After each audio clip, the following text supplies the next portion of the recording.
তৃণমূল শ্রমিক সংগঠন আইএনটিটিউসি নেতাদের সাথে কোল্ড স্টোরেজ কর্তৃপক্ষের তুমুল বচসা। কোল্ড স্টোরেজ কর্তৃপক্ষের তুমুল বচসা। মানা হয়নি কোল্ড স্টোরেজের নিয়ম। শ্রমিকদের ন্যায্য দাবি থেকেই বঞ্চিত করছে কোল্ড স্টোরেজ কর্তৃপক্ষ। এমনই দাবি পশ্চিম মেদিনীপুর জেলার চন্দ্রকোনা ১ নম্বর ব্লকের মহালক্ষ্মী কোল্ড স্টোরেজ শ্রমিক সংগঠনের নেতাকর্মীরা হাতে দলীয় পতাকা প্ল্যাকার্ড নিয়ে বিক্ষোভ ও মালিকের সাথে তুমুল বচসা উত্তেজনা। বিক্ষোভ নেতাকর্মীদের দাবি, চন্দ্রকোনা ১ নম্বর ব্লকে বেশ কয়েকটি কোল্ড স্টোরে ২০১৮ সাল থেকে মানা হয়নি ত্রিপাক্ষিক চুক্তি। একাধিকবার সংগঠনের তরফ থেকে আলোচনায় বসার কথা হলেও কোল্ড স্টোরেজ মালিক কর্তৃপক্ষ আমল দেয়নি। তাই আজ ৪টি কোল্ড স্টোরে এমনি দাবি নিয়ে পৌঁছে গেল আইএনটিটিউসি নেতারা। শ্রমিক সংগঠন নেতাদের সাথে নিউ মহালক্ষ্মী মালিকের বেঁধে যায় বচসা। তবে ক্যামেরার সামনে মহালক্ষ্মী কোল্ড স্টোরেজ মালিক স্বপন চংদার বললেন, সমস্যায় আছে সেটা আলোচনায় বসে সমাধান হয়ে যাবে। আমার কথাটা হচ্ছে যে এখন পর্যন্ত আমার কথা নাই। আচ্ছা বলুন, কোথায় গেল বাজারও 18 সাল থেকে কন্ট্রাক্ট যেটা হয়েছে বাড়েছে 1 টাকাও, ঠিক আছে? বাড়াটা পরে কথা, কেন বাড়ে না, কেন বাড়েনি?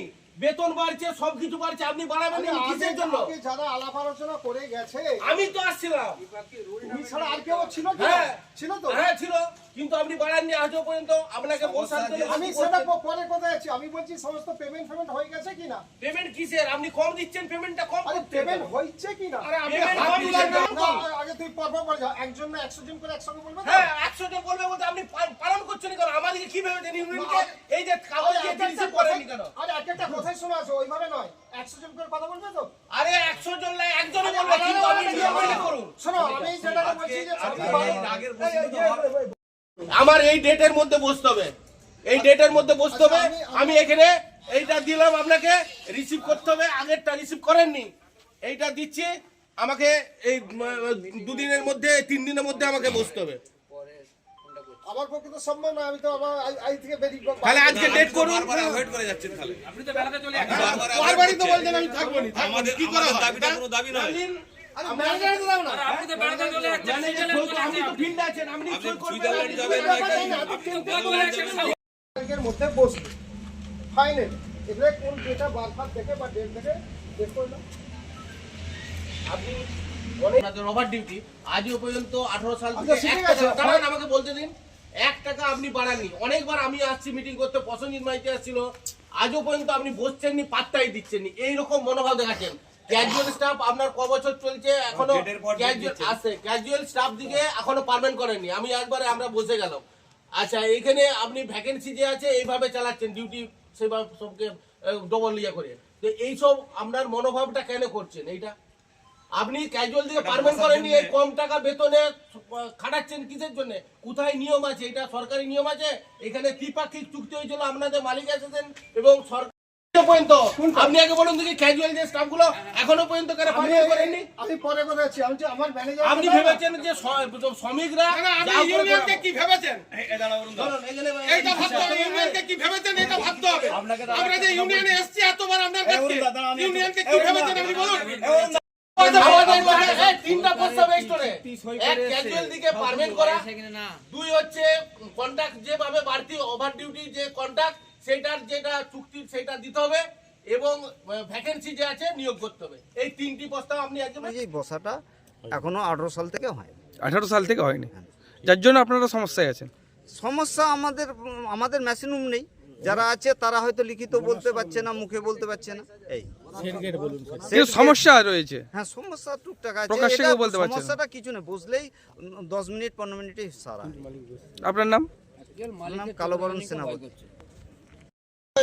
কতদিন ধরে কাজ করছো? 2 বছর ধরে। মানে তোমাকে কি পার্মানেন্ট করেনি? কত করে বেতন পাও তোমরা? আমার ক্যাজুয়াল 7000 টাকা দেয়।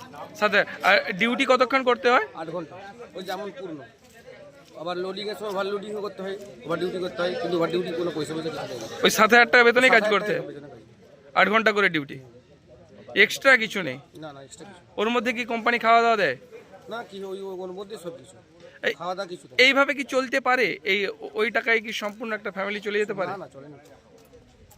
কি নাম তোমার? বিল টুরে। এটা কি তুমি আইডেন্টিটি নেতৃত্বকে জানিয়েছিলে তোমার সমস্যার কথা? সমস্যাটা আমাদের এখানে দীর্ঘদিন ধরে ক্যাজুয়াল ভাবে শ্রমিকরা কাজ করছে, পার্মেন্ট করছে না। এইটা 1 নম্বর বিষয়। 2 নম্বর বিষয়, যে শ্রমিক আমাদের বাড়তি কাজের বাড়তি মজুরি যে পাওনা, তাই 12 ঘন্টার যে জন্য সেই টাকা থেকে বঞ্চিত করছে, এবং আর ভ্যাকেন্সি প্রচুর আছে, সেই ভ্যাকেন্সি নিয়োগ করছে না। বোনাস হচ্ছে 16.6 হচ্ছে বোনাস, কিন্তু 16.6 বোনাস পাচ্ছে না। কতদিন ধরে এই সমস্যা চলছে? এইটা 18 সাল থেকে বোনাসেরটা চলছে, আর এমনি 12 সাল থেকে এই যে স্টাফেদের যে সমস্যা, আরও যে বিভিন্ন সেরকম ত্রিপাক্ষিক চুক্তি অনুযায়ী আমরা চাই শ্রমিকের পাওনা মালিক পক্ষ যেমন বুঝিয়ে দেয়। আমাদের এটাই লোক। আমার নাম সমীর দাস, চন্দ্রকোনা 1 নম্বর ব্লকের আইএনটিটিউসি সভাপতি। ঠিক আছে। চলুন চলুন,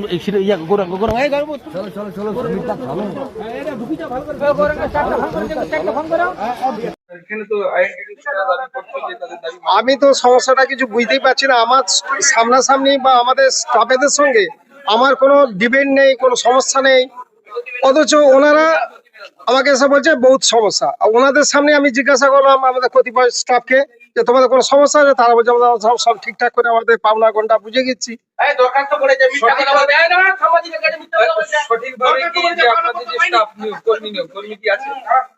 কর্মী, হ্যাঁ আমাদের যা কর্মী তার থাকাতে সেটাই আছে। হ্যাঁ সে আছে, 2 জন ক্যাজুয়াল আছে। ক্যাজুয়াল এখন আপাতত সিস্টেম আজকে যে যোগদান করে, আজকেই যে এরকম পার্মানেন্ট করতে তারা সেটাও তো 1-2 বছর আছে।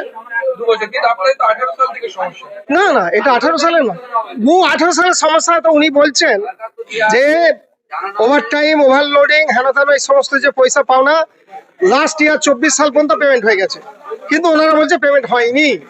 তো সেখানে আমি আর কি বলতে পারি? ওনারা বলছেন যে পাইনি, ওনারা আমার সামনেই বলছে হ্যাঁ 24 সাল পর্যন্ত পয়সা পেয়ে গেছি। তাহলে এরপরে কি বলতে পারি? তাহলে কি মনে করছেন যে না, এবারে আলোচনায় বসার একটা ব্যাপার আছে, আলোচনায় বসে আবার দিকে কোনখানটা তরফ থেকে যে দাবিটা করা হচ্ছে সেটা কি জোরপূর্বক দাবি করা হচ্ছে? জোরপূর্বক কেন, কিছু আলাপ আলোচনা আছে, কিছু ঘাটতি থাকতে পারে, তো সেটার জন্য আলোচনায় বসা হবে, হয়তো সমাধান হয়ে যাবে। তাহলে কি আপনাদের ঘাটতি আছে বলছেন? আবার ঘাটতিটা কে কার আছে কেউ বুঝতে পারছে না, কিন্তু আলোচনার মধ্যে নেই তো সমস্যার সমাধান হবে। আমি যদি বুঝতে পারতাম যে ঘাটতি আছে, তাহলে তো আমি তো সমাধান করে দিতে পারতাম। তাহলে আইএনটিটিউসি যে দাবিটা করছে ওদের কি দাবির মধ্যে কি যুক্তিসঙ্গত? আমি বলতে সবারই যুক্তিসঙ্গত, সেটা আলোচনার মধ্যে টেবিলে বসলেই সব সমাধান হয়ে যাবে। আপনার নাম? স্বপন চৌংদা।